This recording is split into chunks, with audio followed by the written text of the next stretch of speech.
one-star police general maaaring maging PNP chief ayon sa pulisya. Ang buong ulat mula sa aming kasamang si Alvin Baltazar.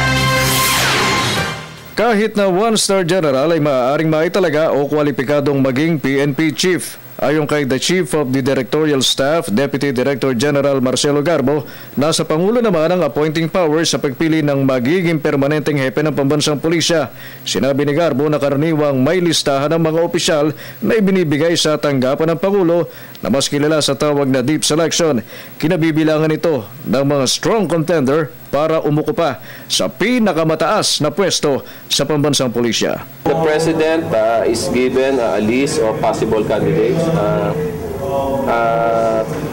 Siguro because of my position, one of our candidates tayo. Pero everybody has a chance. Sabi nga sa batas, even a one-star. Deep selection. Samantala, tiyak na malaking hamon naman ang naghihintay sa susunod na itatalagang Chief PNP. Paliwanag ni PNP-PIO Chief Police Chief Superintendent Generoso Serbo Jr., hindi lang ito dahil may problema at kontrobersiyang kinakaharap ang PNP sa kasalukuyan.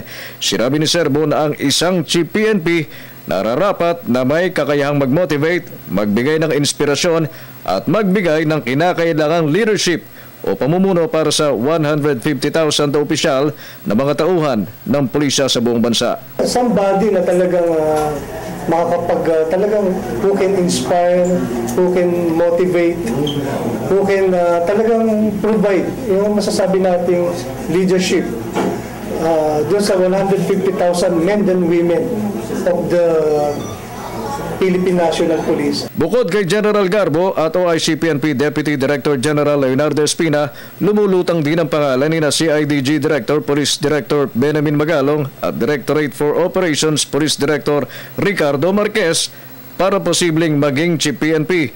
Una na rin nagpahayag mismo si General Espina na kailangan na talagang magtalaga ng permanenteng hepe ng pambansang pulisya dahil sa pagiging limitado ng kapangyarihan ng isang OIC na namumuno sa kapulisan.